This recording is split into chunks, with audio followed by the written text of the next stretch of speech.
आजकल श्रद्धा murder case जो है सुर्खियों में है और बड़े दुख के साथ कहना पड़ेगा कि हमारे देश की बेटी के साथ ऐसा हुआ है और सभी चाहते हैं कि आफताब को मैक्सिमम सजा मिले।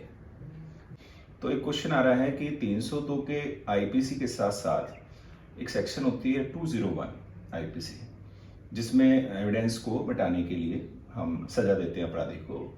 तो यहाँ एक सबसे बड़ा क्वेश्चन आ रहा है लीगल फील्ड में कि क्या 302 जिस ऑफेंडर ने किया है तो क्या उसको 201 में लिया जा सकता है कि जब वो खुद ही एविडेंस को मिटा रहा है। कुल मिला के जो मैं समझाऊं, आप ये कहना चाह रहे हैं कि आफताब के ऊपर 201 आईपीसी सबूत नष्ट करने का धारा लगेगी या नहीं लगेगी? हाँ, बिल्कुल सही समझे आप सर। ठीक है, मैं इस क्वेश्चन का जवाब बिल्कुल दूंगा और लीगल वे में देने की कोशिश करूंगा, बट उससे पहले मैं आपको ये बताना चाहूंगा कि बहुत ही गलत हुआ है श्रद्धा के साथ। ब्रूटल मर्डर किया गया है और ये उन कैटेगरी में से आता है जो rarest of rare case murder के होते हैं। बिल्कुल सही। और जब रेयरेस्ट ऑफ रेयर केस होगा मर्डर का, तो उसमें केवल और केवल एक ही पनिशमेंट दी जाती है और वो होती है डेथ पनिशमेंट। तो मैं ये चाहूंगा कि ये ऐसा केस है कि आफताब को डेथ पनिशमेंट मिलनी चाहिए। रेयरेस्ट ऑफ रेयर केस में ये फॉल करता है क्योंकि इतना ब्रूटल मर्डर है, कोल्ड ब्लडेड मर्डर है, जितने भी नाम आप दे सकते हो वो सारे नाम इसके ऊपर एप्लीकेबल होते हैं। और आफताब के अगेंस्ट अगर जैसे ही ये प्रूव होता है तो उसको केवल और केवल एक ही पनिशमेंट मिलनी चाहिए, वो मिलनी चाहिए 302 के अंदर डेथ पेनल्टी केवल और केवल, जिससे कि समाज में थोड़ा सा भय आए क्रिमिनल्स को कि अगर हम ऐसा करेंगे तो हमें भी डेथ पेनल्टी मिलेगी। जो अपना क्रिमिनल जस्टिस सिस्टम है उसकी भी ड्यूटी ये है कि हम समाज को फियरलेस बना सकें। तो पनिशमेंट का पर्पज ही ये होता है, अगर ऐसी सिचुएशन में भी डेथ पेनल्टी नहीं दी गई तो समाज में फियर क्रिएट नहीं होगा और फर्दर क्राइम को नहीं रोका जाएगा। तो अब मैं आता हूं लीगल प्रोविजन पे। जो आपका क्वेश्चन है कि आफताब के ऊपर 201 धारा लगेगी या नहीं लगेगी, लगनी चाहिए या नहीं लगनी चाहिए, उसमें चार्जशीट किया जाना चाहिए या नहीं किया जाना चाहिए, तो मेरा जवाब है अकॉर्डिंग टू लॉ आफताब के ऊपर धारा 201 नहीं लगेगी। रीजन तो आप 201 आईपीसी पढ़ के देखें। मैं आपसे रिक्वेस्ट करूंगा कि एक बार आप उसको जरूर पढ़ें। हाँ, किताब से जो लैंग्वेज है वो पढ़ देता हूँ आपके लिए।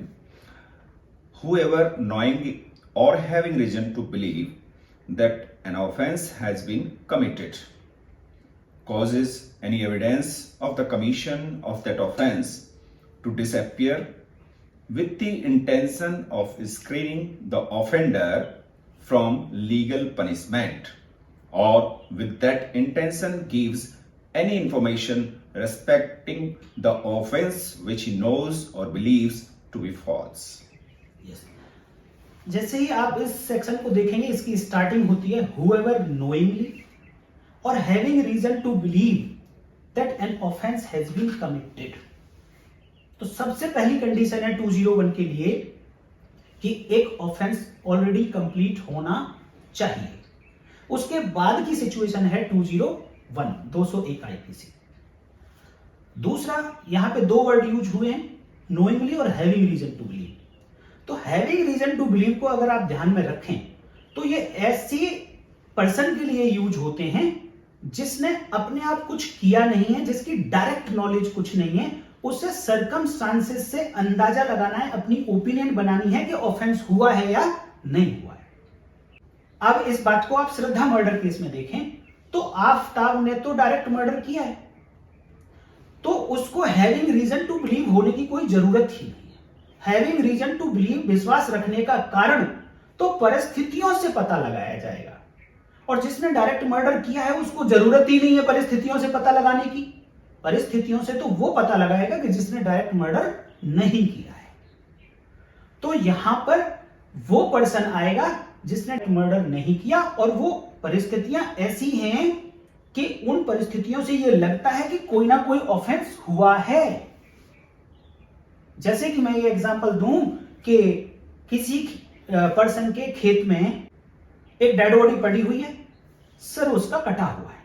एक लेमैन जब ऐसी परिस्थिति में कोई डेड बॉडी देखेगा तो वो तुरंत समझ जाएगा कि भाई यहां तो मर्डर तो हुआ है। अब ऐसी सिचुएशन में वो वहां से डेड बॉडी को हटा के कहीं और डाल देता है, तो उस आदमी पे जिसने वो डेड बॉडी वहां से हटाई अपने खेत से, उसके ऊपर 201 लगेगी, क्योंकि वो परिस्थितियों से ये पहचान पा रहा है कि कोई ना कोई ऑफेंस हुआ है, जबकि उसने ऑफेंस नहीं किया। तो जब भी आप लॉ देखें, जो भी सेक्शन देखें जहां पे having reason to believe word use हुए हैं, वो उनके लिए होता है जिन्होंने ऑफेंस नहीं किया होता है, उन्होंने परिस्थितियों से अंदाजा लगाया होता है। जैसे कि रिसीविंग ऑफ स्टोलन प्रॉपर्टी, धारा 411 आईपीसी, वहां पे भी वर्ड यूज हुआ है हैविंग रीजन टू बिलीव, कि वो प्रॉपर्टी स्टोलन प्रॉपर्टी थी। मतलब वही आदमी को हैविंग रीजन टू बिलीव करना है, विश्वास करने का कारण उसी के पास होगा जिसने डायरेक्ट ऑफेंस नहीं किया, जो ऑफेंडर नहीं है उस ऑफेंस का। तो पहली कंडीशन तो ये हुई। दूसरी कंडीशन, आपने इसमें वर्ड पढ़े कि वो डिसअपियर एविडेंसेस को क्यों कर रहा है? टू स्क्रीन द ऑफेंडर, यानी जिसने वो मेन ऑफेंस किया है उसको स्क्रीन करने के लिए, उसको बचाने के लिए लीगल पनिशमेंट से, कि उसको पनिशमेंट ना मिले, इस बात के लिए वो एविडेंसेस को डिसअपियर कर रहा है। यानी जिसने ऑफेंस किया है उसे बचाने के लिए। इट मींस यहां पे भी कोई दूसरा पर्सन आ गया, वो पर्सन नहीं है जिसने ऑफेंस किया है, कोई दूसरा पर्सन है।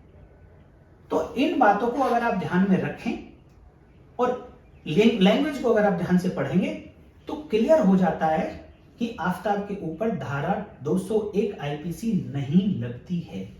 और एक आपको मैं बहुत अच्छा ग्राउंड देता हूं, 201 के नीचे एक इलस्ट्रेशन लिखा है, आप पढ़ो जा।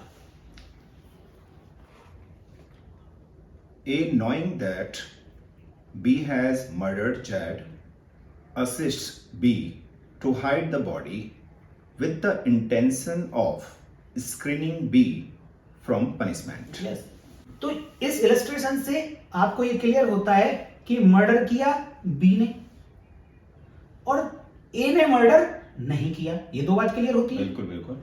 तीसरी ये भी क्लियर होती है कि ए ने हेल्प की है बी की उस डेड बॉडी को छिपाने में, जिससे कि बी को लीगल पनिशमेंट से बचाया जा सके।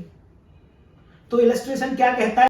तो अगली लाइन से क्लियर हो जाता है कि A is liable to imprisonment of either description for the 7 year and also to fine. यहाँ पर तो यहां पे क्लियर हो गया कि जिसने असिस्ट किया था बॉडी को छिपाने में उस पे 201 लगती है, ना कि जिसने मर्डर किया था।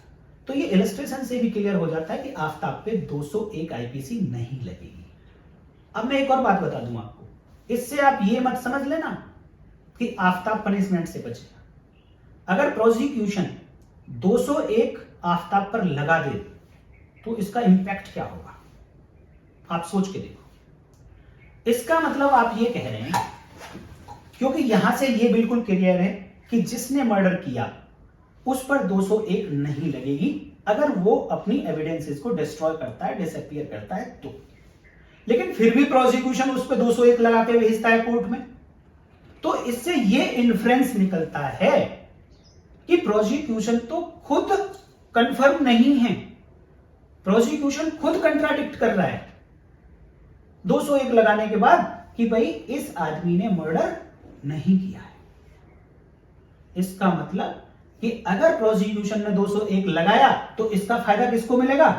आफताब को मिलेगा, क्योंकि उसका काउंसिल ये कह सकता है कि जी प्रोसिक्यूशन तो खुद ही कंफर्म नहीं है कि मेरे क्लाइंट ने मर्डर किया है, क्योंकि वो तो 201 लगा रहे हैं साथ में, और 201 तो उस पर लगती है जिसने मर्डर नहीं किया हो, तो इसका फायदा उठा जाएगा।